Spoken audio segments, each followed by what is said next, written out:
check technical items. These are great.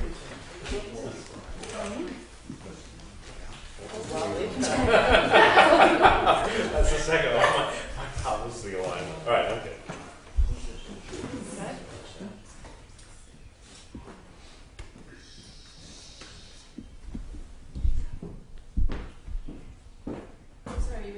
Yes, we were. Oh, sorry. Sorry, everyone. Okay. March, 19 O'Neill's play, The Hairy Ape. A room in the Prince George Hotel, Manhattan, and a room on a train headed from California to New York. Both rooms are stocked with bourbon and glasses. Eugene and Jamie write, each in their separate respective spaces. Eugene in the hotel room, Jamie in a private room on a train. Both brothers have glasses with bourbon within their reach. There is a knock on both Eugene's hotel room door and Jamie's train room door. Both brothers acknowledge the knock, but do not get up to answer it. They both continue to write. I've always been someone who has been a little bit in love with death. So when I found out my mother died, I couldn't help but feel a little jealous. My mother died last week. Awful desolation has come into my life. Knocks on both Eugene and Jamie's doors again. Eugene opens the door, finds no one is there, closes it. He sits down, takes a drink, and continues writing. Jamie again acknowledges the knock, but does not answer it, as the sound of a moving train can be heard as lights fade out on the train space. Anna enters Eugene's hotel room. Anna should not enter the room through the hotel room door. Rather, she should appear from somewhere else in the room. She has a copy of Eugene's Anna Christie script, which she looks through before speaking her first line. Give me a whiskey, ginger ale on the side. And don't be stingy, baby. Jean, couldn't you have written me a more memorable opening line? Anna, how did you get in here? I never left. Are you a ghost? Do you have to be dead to be a ghost? Are you dead? I don't think so. So what do you want? I hate how you ended it. You hate how I ended it? Anna Christie, the play. Anna exits. However, it should not be through the door. She should disappear as she appeared. Eugene assumes that he has just imagined what has just transpired, then returns to his desk, writes. I've never written anything which didn't come directly or indirectly from some event or impression of my own. But these things often develop very differently from what you expect. For instance, you never expect the ghosts. Again, there is a knock at Eugene's hotel room door. He gets up to answer it, looks around, sees no one there, closes the door. When he returns, Anna has reappeared in the room. You had to expect I'd be back. How did you find me? I never lost you. Anna exits as before. It should not be through the door. She should disappear as she had appeared. Eugene returns to his desk, writes. You see, the trouble with ghosts is they linger indefinitely. Every ending, or perhaps every beginning, aren't all endings really beginnings? Every ending leaves a ghost in its wake. Ghosts destroy the future and haunt the present until only the past remains. Again, there is a knock at Eugene's hotel room door. He gets up to answer it, looks around, sees no one there, closes the door. When he returns to his writing, Anna has again reappeared in his room. I really don't think I'm a ghost. Are you real? As opposed to imaginary. Why are you here now? I want you to change the ending. But Anna, I wrote that play so long ago. I've had some trouble getting back. Getting back? We've spent so much time writing about Hank and the fuzzy gorilla. It was hard to get your attention. Yank. What? The character. His name is Yank, not Hank. I like Hank better. The Hairy Ape. The Hairy Ape? The play I wrote after yours. It's called The Hairy Ape, not The Fuzzy Gorilla. Sorry, the details get scrambled sometimes. Opens tonight. The ape play? Yes. Ah, that explains the silent sulking in the hotel room. You're so predictable, Jean. How does it end? Why do you want to know? I just want to see if Hank, or Yank, got a better ending than me. Why would it be better? Tell me how it ends and I'll decide. Don't you have to know how it begins to know how it ends? Isn't every ending a beginning? The zoo. The zoo?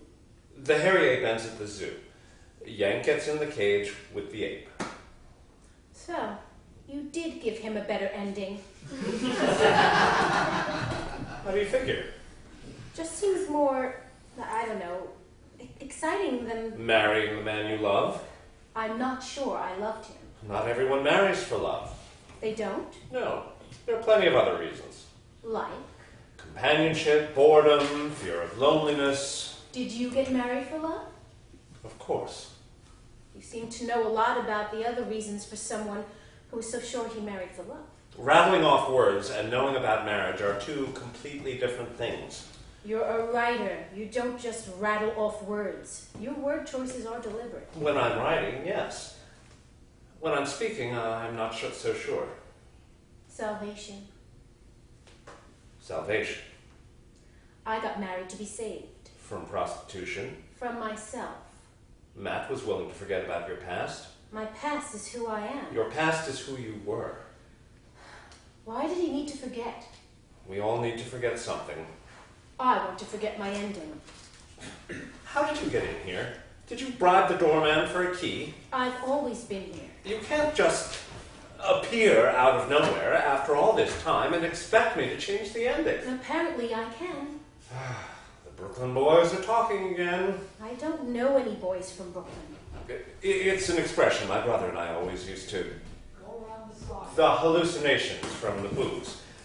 The Brooklyn boys bring them. I'm not a hallucination from booze. You're a prostitute who broke into my hotel room. I didn't break in. You let me in. I did not. I heard the knock. I went to the door. No one was there. I wanted to surprise you. I am definitely surprised. So, let's talk about the end. Of the play. Of course the play. Isn't that what we've been talking about? I'm not sure. I can't even figure out how I know you. You created me, Anna, for your play.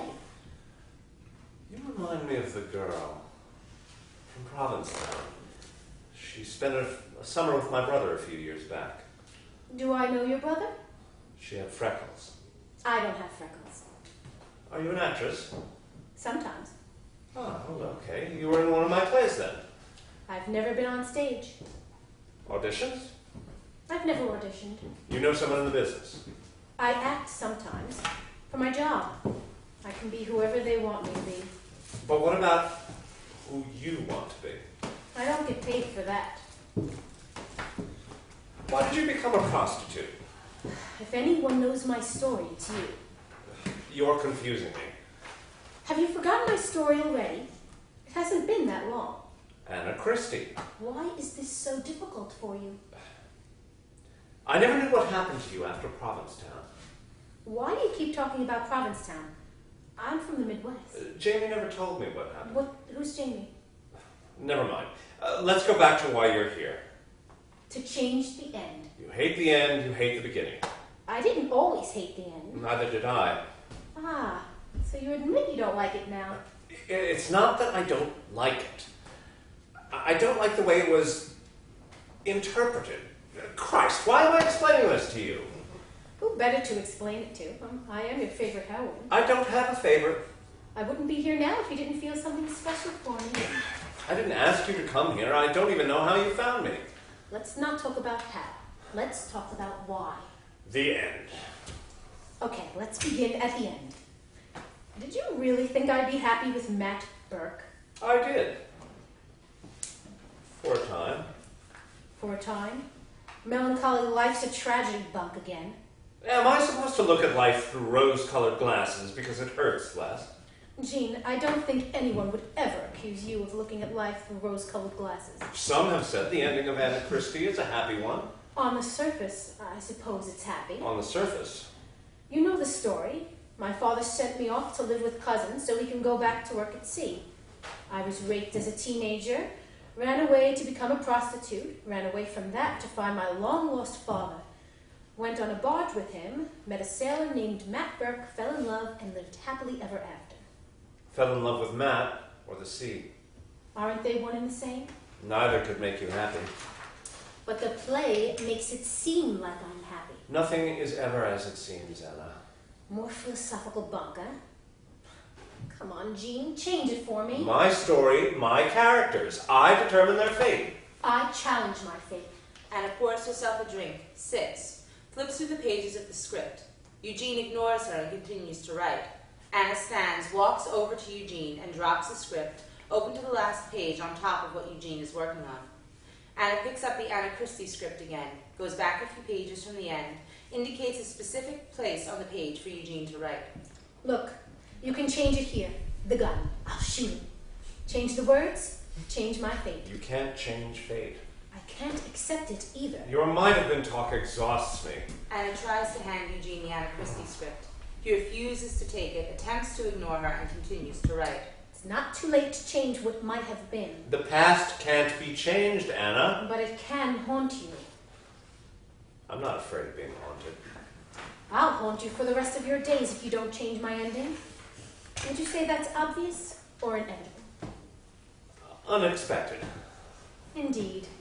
The trouble with ghosts. Anna exits, leaving Eugene alone in the hotel room. Sound of moving train is heard as lights go out on the hotel room. Jamie writes. I have an overwhelming sense of confusion between what's happening now and what's happened before. My past, my present, they all just seem blurred together somehow. My future is fading out of my grasp, and merely an idea now, a fragmented piece of a puzzle I once tried to complete. Knock on Jamie's door. He stops, puts his writing away, pours a drink, and answers the door. Hello, I'm Anna. Got your message from the porter. Hello, Anna. Here to discuss the infinite sorrow of life, eh? My name is Might Have Been. I'm also called No More, Too Late, Farewell. Come, share my misery. Pick your poison, Anna. Got enough booze in here to keep us soused until summer. Anna takes off her coat, puts down her purse and other belongings, sits down. Give me a whiskey. Ginger ale on the side. And don't be stingy, baby. Aren't you a shy one? Jamie pours a drink, drinks it, then pours Anna hers and drinks another for himself. Jamie hands Anna her drink. Shy don't get to go far in my line of work. If you're like all the rest, you just want to forget. Here's how, Mr. O'Neill. James Henry O'Neill. O'Neill. Something wrong with my name? No. So, Mr. Might Have Been does have a name. Well then, Mr. O'Neill, here's how. You've got the right dope, Anna. $50 a night and a bottomless glass. Here's how. Anna and Jamie toast, drink. Sounds of moving train is heard as the lights fade. Scene 3. Jamie's room on the train a few hours later. Jamie and Anna have been drinking. Persephone has fled the realms of nightshade, and Ceres, desolate, laments her loss. But in our hearts there is a constant light, made by love's sweet fire. Anna gets her purse and other belongings, indicating she may be leaving the room. Sorry about the poetry. Liquor always leads me to literature, among other things. Stay. I'll spare you the agony of continuing. I'm not leaving you, baby. $50 for the night? I never break deals. Bad for business? And my reputation. Well now, my sweet Anna, we can't have some silly poem ruining your reputation, now can we? What's a whore with a bad reputation? Depends on your interpretation of bad. It's all about the interpretation. You remind me of someone. Of another whore, probably. No. That's not it. I feel like we've met somewhere before. On another train? No, I don't think it was a train. Could have been, but I don't remember. Do I seem familiar to you? No. I'd say you are definitely unfamiliar. Well, we can change that. They kiss. Jamie pulls away and refills his drink. Anna sits, removes a fountain pen from her purse, but continues to look through it, which gets Jamie's attention. He knocks the pen out of her hand, takes her purse, and frantically searches through it. They struggle through the following exchange. Where's your stash? I don't have it. I saw the needle. Christ! Please, don't, not that goddamn poison. I don't have again. a hypo or drugs or whatever else you think. We promised we'd quit for good. I can't do it alone. You're not alone. Why did you leave me? When? I didn't leave you. I've been here since the porter sent me. You're supposed to stay with me. I can't do it without you. I don't have drugs. It's just you and me here in this room. I'm sorry. I was supposed to stay dry, and now I've made you start that junk again. You gotta sleep this off, Jamie. Come on. I'll stay with you. Jamie realizes where he is, pushes Anna away. Just get the hell out of here, you pathetic slut. Just because you paid me don't mean you talk to me like that. Just go shoot your poison in the filthy coach car with the rest of the pigs. You don't own me. Nobody does. Not even the ones with bigger bankrolls than yours. I was kidding myself, sitting here getting drunk on your poetry and booze. Anna gets her things together and opens the door. Jamie stops her. He has found her pen and shows it to her. I thought this was... I thought you were... Christ. I'm sorry. Please, just stay with me. Every night until New York. You can have all the whiskey and poetry your heart desire. Please. I can't stay in this goddamn haunted train alone.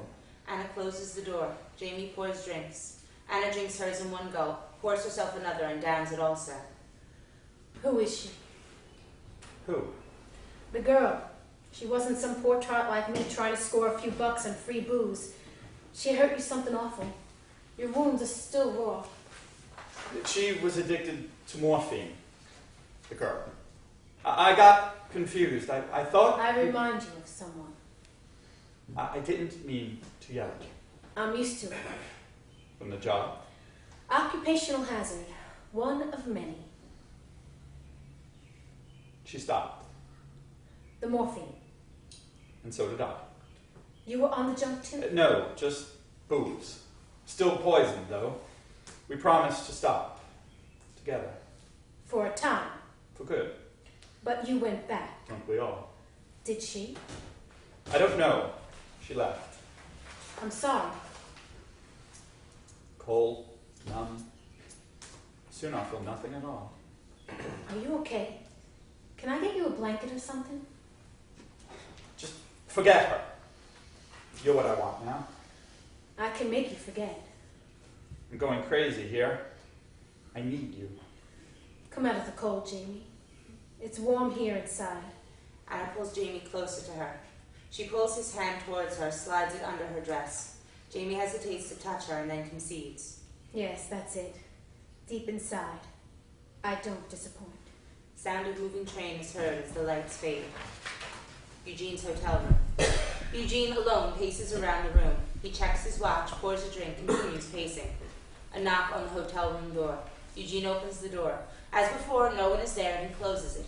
He returns to his writing to find Anna there as before. I've been trying to get you out of my head. Sorry to disappoint. Never easy to rid yourself of the likes of me. What are you writing? Nothing. With you here. Write my new ending. Come on, I'll help. You can't help. Who better to write my ending than me? It is my play. It's not your play. What's the title? Anna Christie. Anna Christie. That's me, my play. Anna Christie isn't a real person. So you're saying I'm not real? I made her up for the play. The play was supposed to be about Chris. My father. Her father. I am her. Characters from my plays can't just appear in my hotel room and start talking to me. Maybe all of them can't, but I'm standing here now. Are you really standing here? I think so. Can't you go away for a while? When you rewrite my ending. I don't want to rewrite your ending. You do, that's why I'm here. Now, let me see what you have so far. Anna goes over to where Eugene was writing earlier, looks through his notes. Eugene tries to take them from her but does not succeed. Anna picks up what Eugene was writing earlier and reads aloud. Idea. Wrong play. Jim and self. Wait a second. Who's Jim? My older brother, Jane. What does he have to do with me? Nothing. You're not rewriting my ending. That's what I've been trying to tell you. You're making me very angry, Jean. The feeling is mutual. Why do you want to write about your brother? I don't know if I do. It's just an idea. Tell me about him. About Jamie. Jamie, Jim, whatever his name is. My older brother, James Henry O'Neill. I call him Jim, but some call him Jamie. All the same. Is he like you? In some ways. Would I like him? You did. Or so I thought. That summer in Provincetown.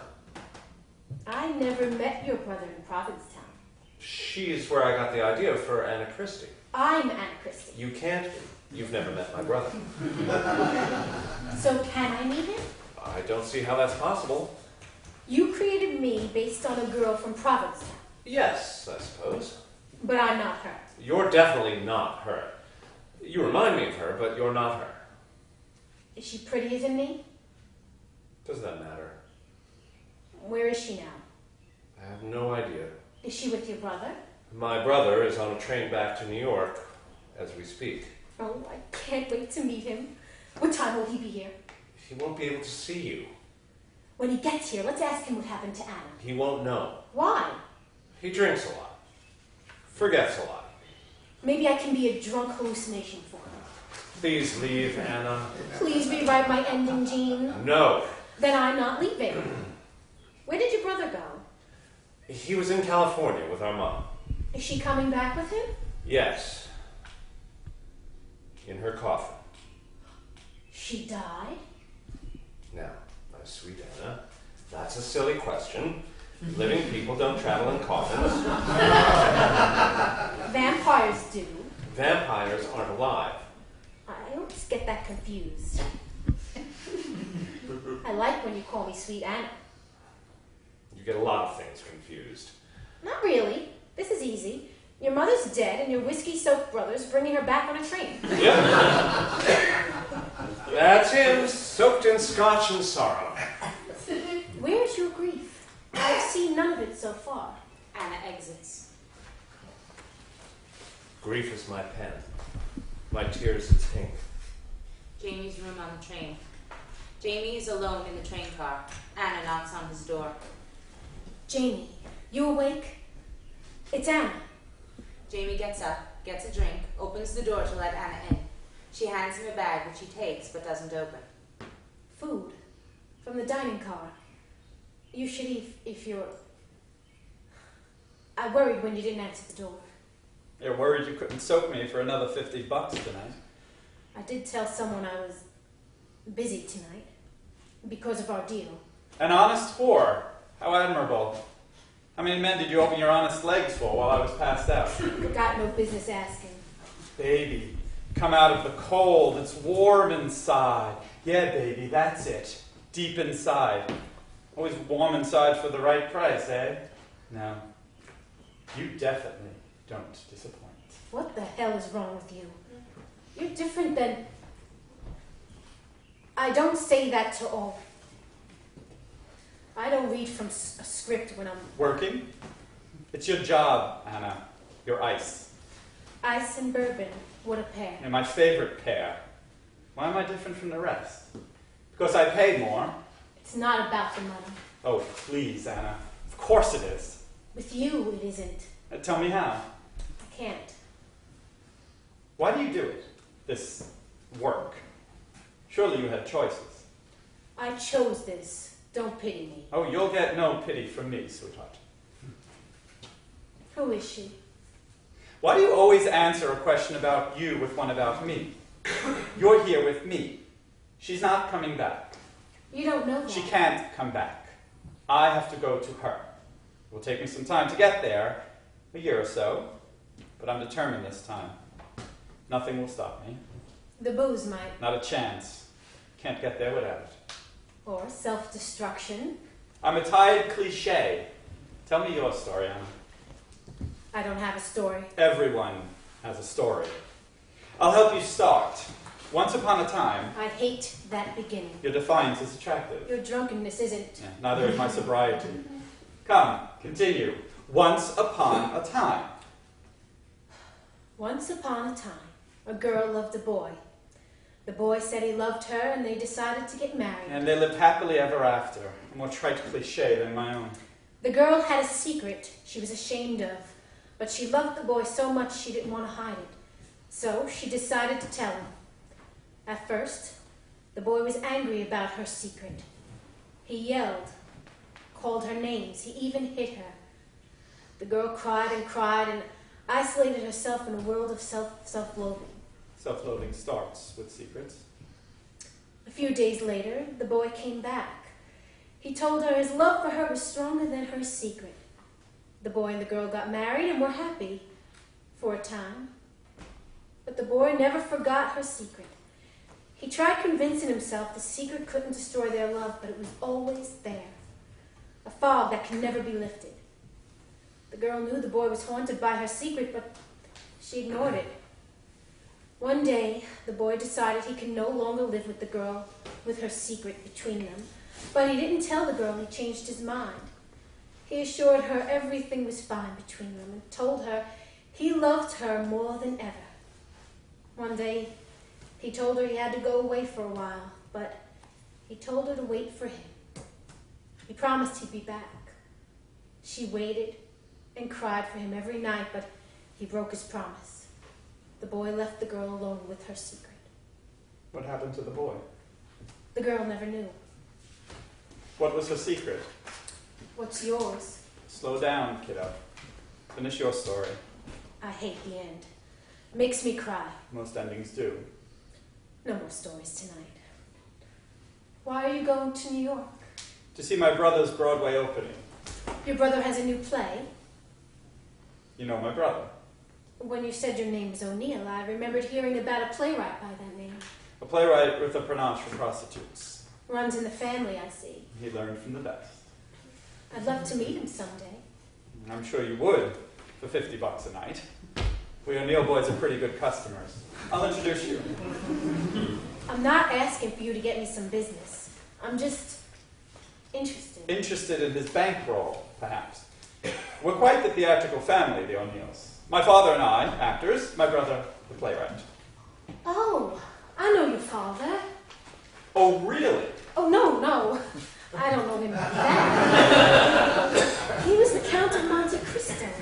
I saw him on stage years ago. That's him. Audiences hated when he was in other plays. They only loved him when he was in that role. It's easy to be who others think you are, especially when the money keeps rolling in. My father was a whore, just like you, Anna.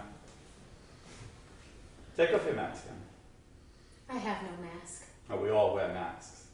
Like, for a masquerade party? Not actual, physical masks. Masks that disguise ourselves to the outside world. I don't disguise myself. Sure you do. What mask did you wear? A happy one. A charming, poetry-reciting romantic. I like that one. You should never take it off. I try not to. What happens when you do? I'm no more than a cold, cynical, unfeeling bastard. You're not unfeeling. Ah, see, my sweet Anna. That's the best part about masks. If you take my mask off, I'm a cheap whore. $50 a night is a far cry from cheap, sweetheart. Not everyone pays as much as you. I've never been a good negotiator. You've got it backwards. The mask is a whore's. Take it off. Show me who you are. Doesn't matter who I am. That's not what you're paying for. It doesn't matter. I need you to make me forget. You'll forget her, Jamie. How long did she leave you? Last week, Oh my God. No wonder why you're so... I knew she was going to leave. Isn't it strange how you always know? It's like the sixth sense or something you can't... Just stop talking about her. Come on, Anna. Take off your mask. Show me. How about if I take off something else? Stop with the dirty talk. I'm being serious here. I'm not used to serious. I'm different. You are. But you won't tell me how. The mask, as you call it. I've worn it so long, no one is underneath. Choices, Anna. We all make them. We all regret them. I don't regret mine. You're happy getting paid to fuck men. I'm happy here with you. You don't have to say that because I'm paying you. I said it because it's true. Come to the baggage car with me. Why? We'll bring some food to Bowser. Bowser? You still have that dog? How did you know about Bowser? Oh, you mentioned him earlier. I didn't realize he was here now. He always travels with me. He's in the baggage car. He's probably hungry by now. Can we bring him back here? The porter won't let me. I tried. Oh, poor Bowser. What will you eat? I don't need to eat. I've got the bourbon and you. That's all I need. You need more than that. Do I? Lights fade and the sound of the moving train is heard in the darkness. Eugene's hotel room. Do you not like the ending because it's happy? Is it happy? That's what I've been accused of. It's kind of funny to think of being accused of being happy, as if it were a bad thing. Happiness is just a word. A word a writer I know hardly uses. Would that writer be me? Lucky guess. I wrote to the Times, you know. About what? About the ending. You explained it? Defended it, perhaps. Let me see the letter. You don't believe me? I like to read your writing. I don't have it. You lie. What makes you say that? I know Eugene. Better than you know yourself sometimes. That letter is here. Show it to me. Eugene fumbles around his papers and finds the letter to the Times. He's about to read it to Anna, but she takes it from him and reads. But granting for the moment the absurdity that the ending is happy, why the objections raised to it on all sides? So I'm not the only one who objects to the ending. The ending was neither happy nor sad. That it was just an ending. Have I not been told constantly that gloom is my failing, that I should see the brighter side, that I should grant my helpless human beings their 100% right to happiness? Well, in Anna Christie, haven't I? You claim I have, and yet you will have none of it. You make an excellent point there. You are quite gloomy. I'm a writer. Not all writers are gloomy. We're getting off the topic. Did you give us happy endings in Anna Christie by accident? Nothing I write is by accident. That's what I'm getting from this letter. You haven't finished it. Does the idea that two such disreputable folk as Anna and Matt Burke are, as you think, going to be happy, disturb your sense of the proper fitness of things in this best of all possible worlds? Disreputable. That's harsh. I'm sure you've been called worse. If Matt Burke and I were reputable, would our happiness be more deserved? Happiness is just a word. It's not something you earn. Isn't true happiness finding the one person who makes you happy? Why can't you make yourself happy? You can't be happy alone. Why not? Because you just can't. That's how it goes. How do you know how it goes? Your life is just words on a page. My words. And happiness just happens to be one of those words. You don't even know the person who inspired me to write about you. Chris, my father, The girl. from Provincetown. Why did you like her so much? She made Jamie happy. That doesn't seem like a strong enough reason. You don't know Jamie. We've already established that. He's never happy. Except when he was with this freckled Provincetown girl. And when he's drunk. Seems kind of sad. It is sad. Why did he let her go? How do you know he did? I want to know what happened to her. You're relentless. I know what I want. There's a difference. There is. I won't stop until I get what I want. Like I said, relentless. Indeed. The trouble with ghosts. Lights fade out on the hotel room space, and the sound of a moving train is heard as the lights fade up on the train space. Jamie's room on the train. Are you sure he was there? I didn't imagine bringing my dog on this train. Maybe you're just confused. Sure, just blame the crazy drunk for forgetting everything. I'm trying to help you remember about Bowser. I'm paying you to help me forget. Come here, I'll give you what you're paying me for. Anna moves closer to Jamie, touches him, perhaps tries to kiss him. He pulls back, walks away to make a drink. Want a drink? Sure. No more ginger ale. That's okay, I only want the bourbon. It's my girl. Let's go back to Bowser. Did you bring him to the West Coast? Why would I bring Bowser to the West Coast? She wouldn't have let him stay with us. So Bowser couldn't have been on this train. You never brought him. I heard him crying this morning. You must have been dreaming. Besides, you can't hear anything in that baggage car in here. Sure you can. I haven't heard anything. You've been drunk. And you've been the pinnacle of sobriety. Pinnacle is a big word for you. I think you just insulted me. A whore with a big vocabulary. Impressive. You're a nasty drunk. You're a slutty one. I'm supposed to be. What's your excuse? No excuse. It's who I am. A slut is who I am. You weren't always. Took me a while to realize I could do it make money from it. Oldest profession. Women are lucky to have that to fall back on. I don't think prostitution is supposed to be a fallback option. Seems to have worked out just fine for you. Were you with a lot of whores when you were with her? With who? Are we ignoring the elephant in the room again? I don't know. I've hardly drunk nearly enough to see pink elephants yet. The girl, Jamie. The one you've been crying over for days. Oh, her. Look, at that. You were doing a good job for a little while. I really did forget. Why did it end? She left, question box. How many more questions are in there? We're getting to the bottom yet. For being drunk, you are surprisingly charming at times. Shh. Don't let out my secret. Your secret's safe with me? You're good at secrets? Meaning? The girl from your story. She had a secret. She's not me. Sure she is. It was just a story. I made it up. Creativity and a good vocabulary. You picked the wrong career, my sweet Anna. Seems like we have that in common. I'm a good actor. You certainly are. I meant on stage. Oh, right. Do I detect sarcasm? Never. From me? I leave that to the professionals like yourself. I know your secret. If you did, it wouldn't be a secret. Provincetown. Provincetown is hardly a secret. It's a pretty well-known place. I know you from Provincetown. You must be confusing me with someone again. You've been lying to me. Come on, Jamie, you're drunk again. First you thought I was the girl who left you, then you thought Bowser was here. You're confusing I'm not everything. confusing this. You are. You've been making no sense. I know you're her. Which her? The one who left you, or this mystery girl from Provincetown? Or are they the same? How dare you say that? They are not the same. She wasn't some... Whore. Damn right. She wasn't a pig like you with your dirty talk. Fucking men to pay the rent. When did you become so fucking judgmental? When I realized you were lying to me. I don't have to take this. You don't, but you have for the past few days. You must be pretty hard up for cash. About as hard up as you are for company. No wonder why she left you. She didn't leave. She's still here. On this train? Yes. And she knows about me? Knows we've been... Fucking?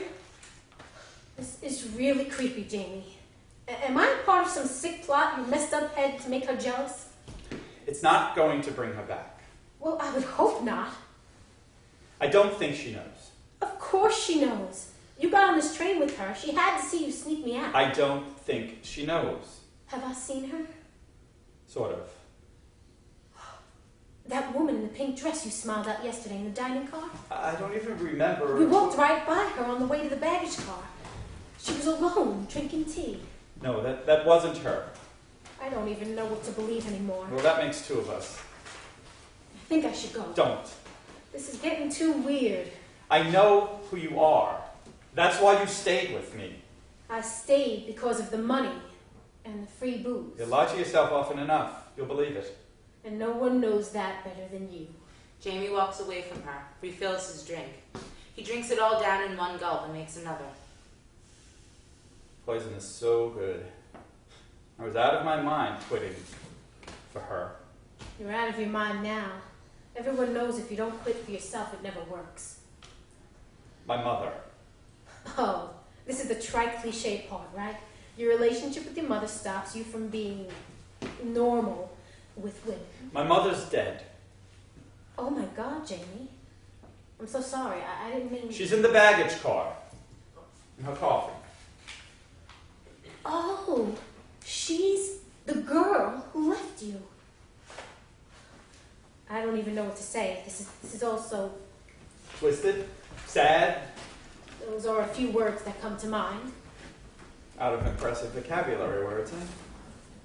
I'm sorry about your mother and this thing with us. I guess it's how you... Creed? Some people need sex to grieve. It makes them feel alive. What about the booze? Makes you forget. So, how come I can't? You're not supposed to forget. So tell me your secret now. I made it easier. I went first. You already know. But how? You weren't... Long story. Things changed after that summer. Surely there were other things you could have chosen to do. For money, I then... chose this. Why? Do you ask all of them why? Only the ones I like. I feel so special. You've known it was me the whole time. I was afraid to tell you. We all have secrets. That's why we keep them. Some secrets are best untold. It's the only way they remain secrets. I need another drink. Happens when you spend a lot of time with me. So, you're really not going to New York for your brother's play then? He has a new play opening tonight. The Harry Ape. Odd title choice. How exactly did you imagine this little fairy tale was going to end, Anna? Excuse me? I'm just curious.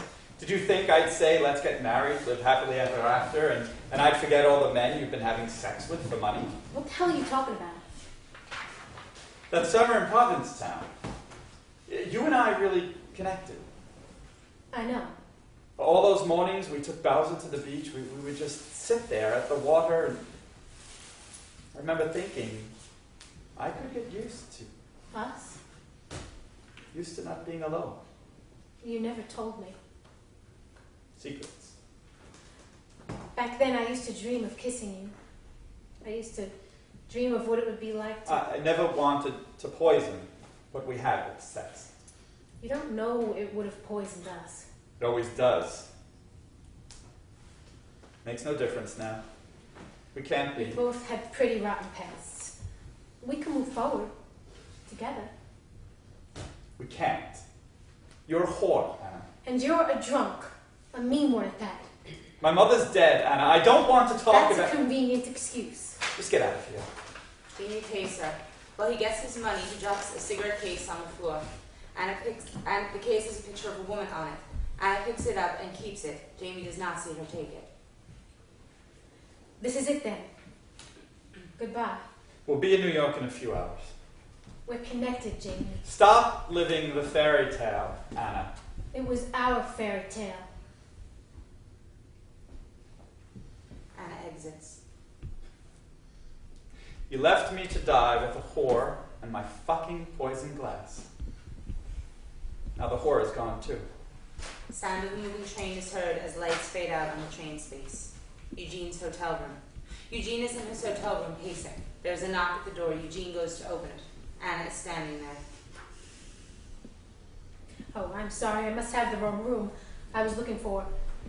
Anna? Eugene looks around the room, confused for a moment. You remember me? It hasn't been that long.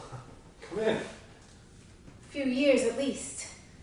Look, I'm sorry to bother you, but I was trying to find Jamie. A few years. You've been here for the past few hours, haunting me, for lack of a better word. I don't know what it is with you O'Neill brothers, but you both have this terrible habit of confusing people. I've never been here. I came here to find Jamie. Aren't you the girl from Provincetown? Ah, so you do remember. I remembered earlier. Well, that doesn't make much sense. How did you know Jamie would be in New York? Anna shows him an article from the New York Times about the opening of the Harry Ape. I took a guess he'd be in town for your opening. He always stays at the Prince George Hotel when he's here. So do I. Besides, I never go to my openings. Doubt Jamie would. Why don't you go? My job is done opening night. Has Jamie been here? Been waiting for him for a few days, but he hasn't shown up yet. Oh, I wanted to give him something.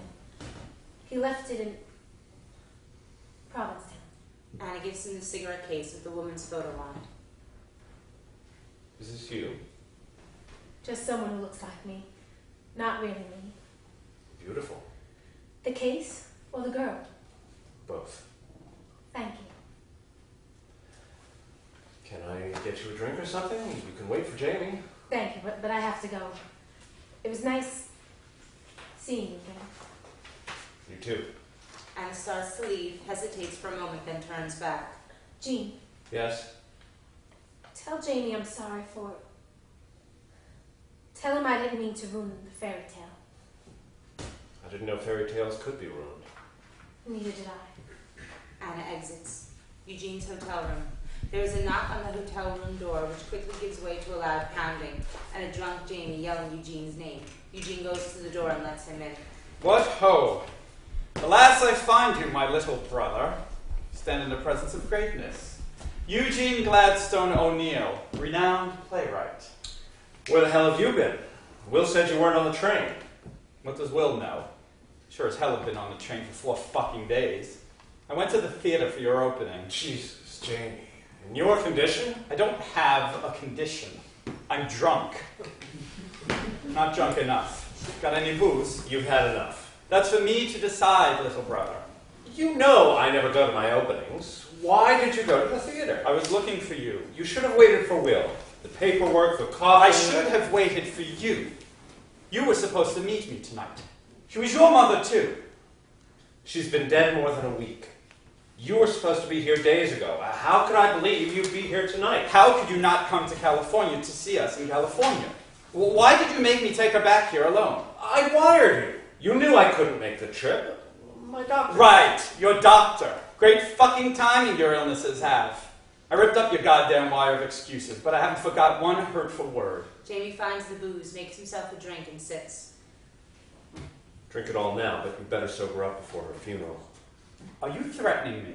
You can't go to Mama's funeral drunk. What's the fucking difference? She left me all alone there. I had to come back on the fucking train without her. Maybe the drunk pity act works with those stupid whores you love to cry